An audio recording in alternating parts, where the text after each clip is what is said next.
Livros não se leem sozinhos. Refeições não se preparam sozinhas. Brinquedos não se montam sozinhos. 42 crianças com lesão cerebral profunda e deficiência motora permanente também não se cuidam sozinhas. Casa do Menino Jesus de Praga. Há 30 anos te ajudando a cuidar de quem precisa. Para ajudar, ligue 33 15 0011 ou acesse o nosso site.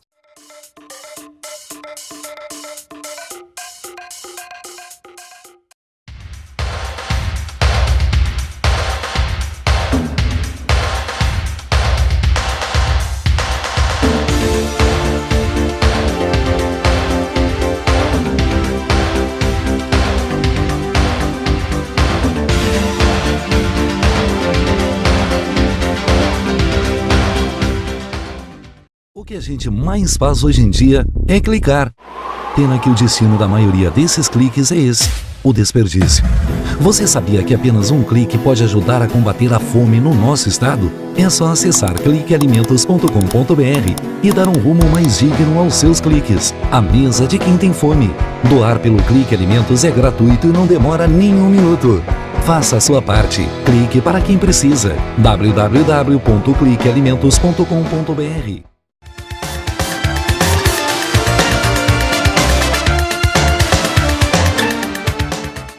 Com grande satisfação, estamos recebendo novamente dentro do programa a SOS Casa de Acolhida. E hoje quem participa conosco é a Thaís Sesca, ela que é psicóloga clínica e jurídica, e vai falar, né, sobre os aspectos do acolhimento, o que isso realmente representa em termos de trabalho para a comunidade que é acometida desse problema, as crianças em particular, e as questões de ruptura, né, além, é claro, de dar assim uma ideia do trabalho que eles direcionam para essas famílias e para essas crianças que têm esse tipo de problema que eles administram aí com muita propriedade. Tudo bom, Thaís? Tudo bom, César? Um prazer estar aqui contigo no teu programa e espero poder contribuir para que a população, de modo geral, possa ter um melhor entendimento do que vem a ser o acolhimento institucional. Sem dúvida nenhuma, e por falar nisso, vamos dar início já à nossa entrevista aqui, justamente falando, né, do acolhimento institucional e da sua importância. Sim. Então, a SOS Casas de Acolhida é uma instituição de acolhimento que acolhe crianças de 0 a 6 anos no município de Porto Alegre. Nós temos hoje no município de Porto Alegre em torno de 750 acolhidos no município, e se nós pegarmos o estado do Rio Grande do Sul, as instituições que existem em Porto Alegre, nós temos aí mais outro tanto. Então, dentro de Porto Alegre, entre estado e município, nós temos em torno de 1.400, 1.500 acolhidos, entre crianças e adolescentes.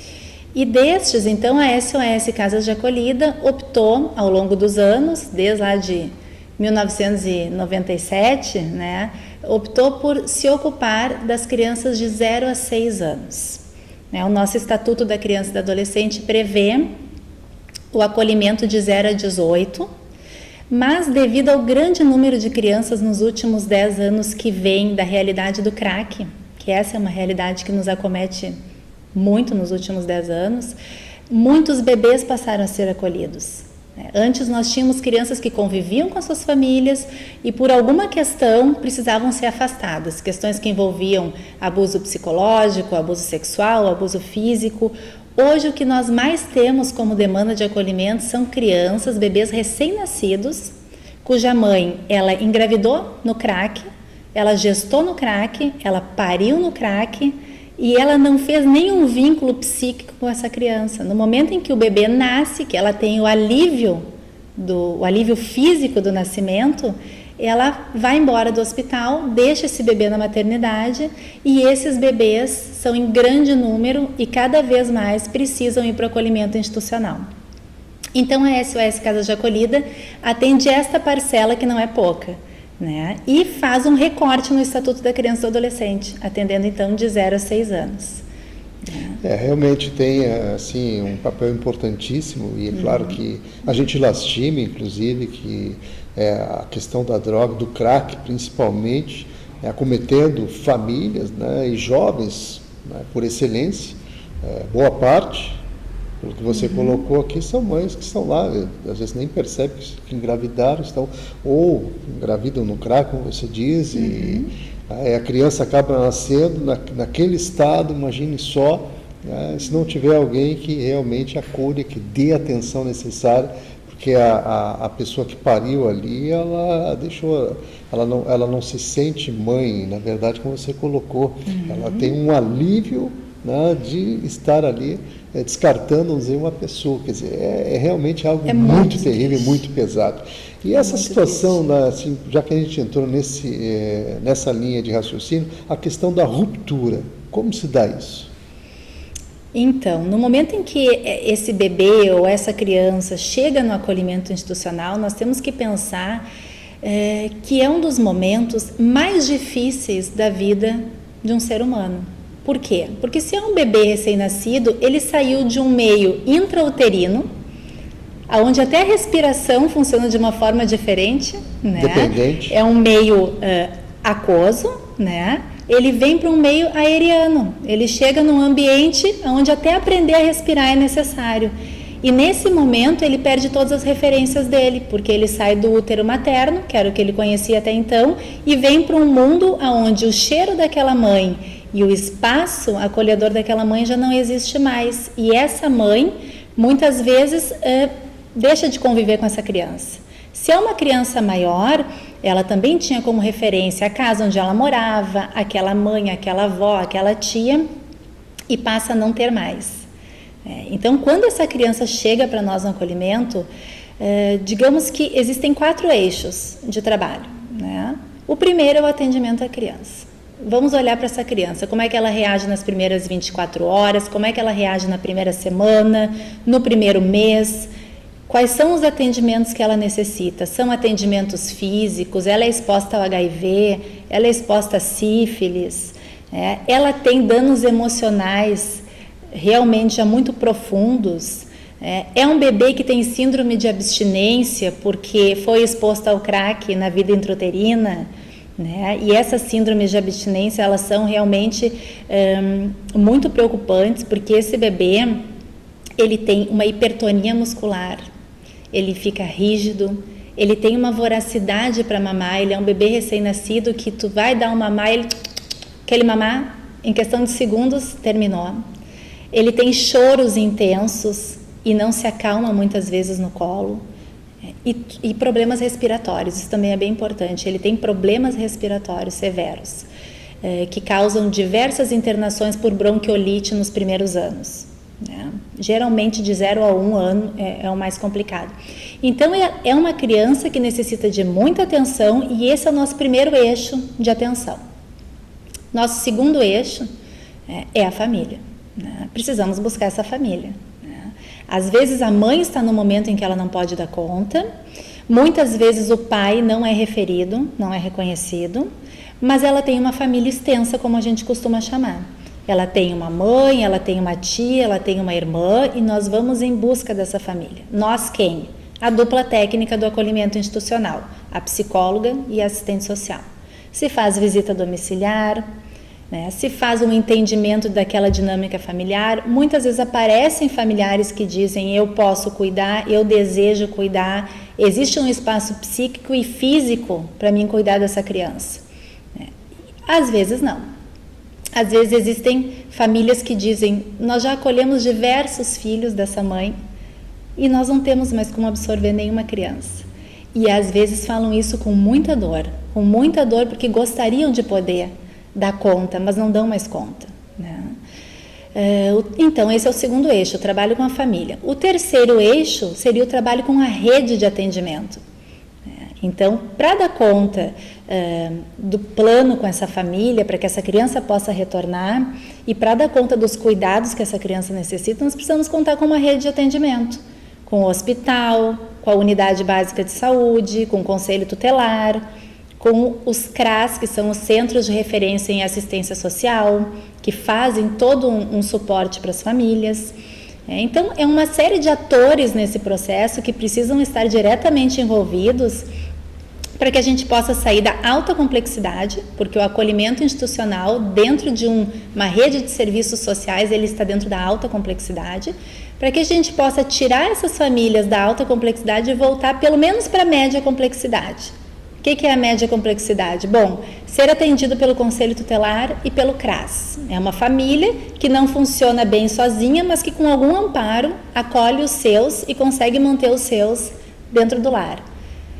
Ou então, com muita expectativa, com muito otimismo, voltar para a básica, que seria só precisar da escola e do posto de saúde. Saúde e educação, né? Esse seria o terceiro eixo, né?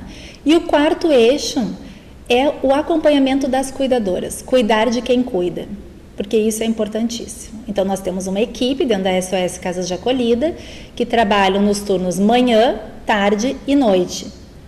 Cada equipe assume referência de algumas crianças. São 25 crianças dentro da instituição e são em torno de 4 crianças por cuidadora de referência. Mas veja bem, essas crianças elas vão passar no mínimo por 3 cuidadoras dia. A da manhã, a da tarde e a da noite. Então, o que a gente trabalha muito com essas cuidadoras? A coreografia dos cuidados. Isso é importantíssimo.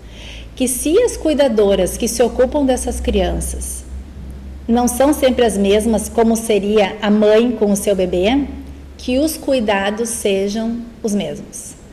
Que a forma de segurar, que a forma de alimentar, que a forma de banhar, que detalhes como o tamanho da colher, a passagem da colher para o garfo, a troca das fraldas, a passagem da fralda para o pinico e por sua vez para o vaso, que tudo isso seja muito bem planejado.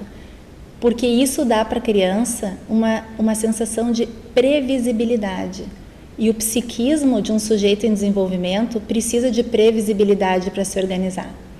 Nós mesmos, quando acordamos pela manhã, nós precisamos de um roteiro, né? Não acordamos assim sem saber o que vai acontecer naquele dia. Os países comunistas, a principal forma de tortura não era o pingo na cabeça e nem arrancar as unhas, era não dizer o que ia acontecer no outro dia.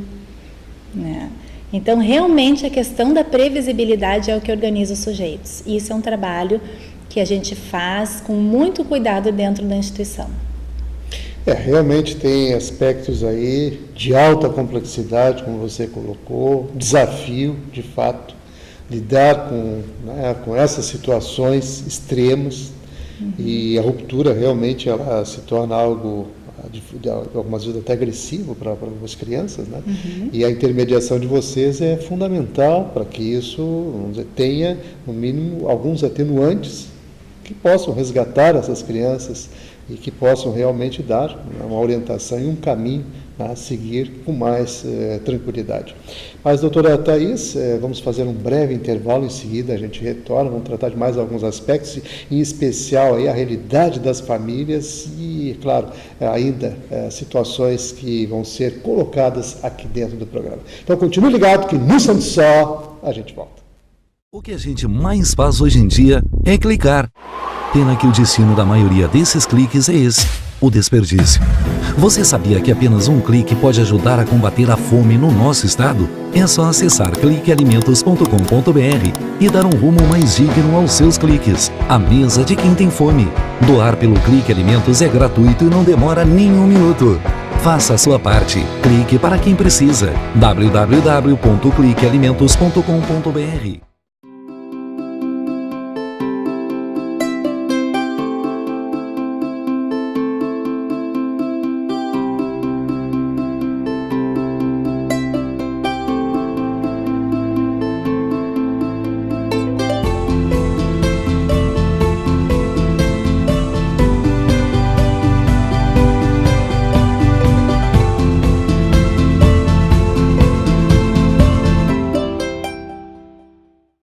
Estamos de volta, continuamos aqui com a doutora Thaís Sesca, ela que vem lá da casa SOS de Acolhida, ela que é psicóloga, né, clínica e jurídica, participando hoje conosco e trazendo a realidade do acolhimento e seus aspectos de complexidade, enfim, trazendo um universo que realmente, né, no dia a dia, né, eles estão lá enfrentando e com muita, né, propriedade, realmente administrando situações difíceis. E outra dificuldade também que a gente depara aqui é justamente a realidade das famílias, né? Você falou no crack, na droga, e a questão da desagregação das famílias, que tem sido algo muito cogitado, né, recentemente, e você como profissional dessa área que se dedica a isso, que está no dia a dia com as famílias, como é que você observa essa situação? Pois é, né? A gente não sabe muito bem dizer o que vem antes, né, César? Se é a questão da droga ou propriamente de outras questões transgeracionais que vêm na família e que acabam resultando nisso que a gente percebe hoje, das famílias não terem mais aquele núcleo familiar tão seguro, da família não ser mais um lugar tão seguro, né? E aí eu acho que entram várias coisas, entra a questão da vinda de muitas famílias do interior, né, para o urbano, do rural para o urbano, a gente tem percebido muitas situações dessa ordem. A questão dos problemas psiquiátricos, né, que me parece que isso vem antes da droga e que muitas vezes não é detectado, porque nós temos um atendimento psiquiátrico dentro do nosso município, e isso em tantos outros municípios e estados do país, que é um atendimento ainda muito deficitário, né? Então, muitas dessas famílias são famílias que têm problemas sérios psiquiátricos não tratados, né, e que acabam se automedicando com drogas lícitas e ilícitas, né? Então, muito alcoolismo nas famílias, né, muito uso de drogas, não só o crack, que há algum tempo atrás se dizia que o crack matava. Hoje a gente percebe que o crack ele não mata. Ele mata, como se diz hoje, o crack não mata o usuário, o crack mata realmente a família. O crack desagrega famílias, o crack traz realmente prejuízos consideráveis, mas não propriamente ele mata fisicamente. E mentalmente, porque existem alguns estudos apontando nesse sentido, porque Exato. A pessoa, pelo que nós observamos e em outras matérias produzidas, as pessoas que consomem o crack, vamos dizer, demasiadamente ou continuamente, elas acabam depois produzindo, né, pessoas como se fossem robôs. Elas perdem boa parte do seu direcionamento, ou seja, do seu envolvimento como pessoa. E observamos no que compete especificamente ao crack, alterações importantes sob o ponto de vista neurológico, né? E sob o ponto de vista funcional também, a questão da crítica, né? O sujeito perde muito a capacidade de crítica. O afeto embotado, né? Então, o que é o afeto embotado? O sujeito não consegue mais se conectar afetivamente com as pessoas à sua volta. Ele está muito voltado mentalmente e fisicamente para como fazer para poder consumir mais droga, porque o corpo pede e o pensamento gira em torno dessa necessidade. Com isso, não adianta mais aquela mãe que chora e implora para o seu filho não usar mais a droga, né? Isso não faz mais sentido, a escola deixa de fazer sentido, a necessidade dos filhos deixa de fazer sentido, tanto é que eles furtam exatamente os pertences dos filhos, até mesmo brinquedos, roupas, objetos da casa para vender, né? Então esse é o auge do que a droga faz nas famílias. E em menor grau, mas crônico e também devastador, seria o uso do álcool, né? Porque o uso do álcool ele vai danificando progressivamente ao longo dos anos, numa intensidade menor. Cumulativo. É cumulativo e vai fazendo com que essa família também passe por situações que envolvem violência física, violência psicológica, a presença ausente, né? Porque o sujeito está ali, muitas vezes ele vai para o seu trabalho, ele volta no final do dia para casa, mas ele não está presente nessa família, né? Ele não é mais um membro com o qual a família possa dialogar e buscar formas de encaminhar as questões familiares. E isso repercute no que a gente vê hoje, nesse número de acolhimentos que não cessa e que tu vai conversar com essas famílias e o problema não surgiu nessa mãe que não pôde ficar com seu filho, o problema problema ele vem dessa mãe que não foi cuidada como filha, não foi abastecida minimamente pela sua mãe, que por sua vez a sua mãe veio de uma cultura onde ela sofria sérias violências físicas, sérias punições, né? E que ela realmente também não tinha um vínculo afetivo com a sua mãe.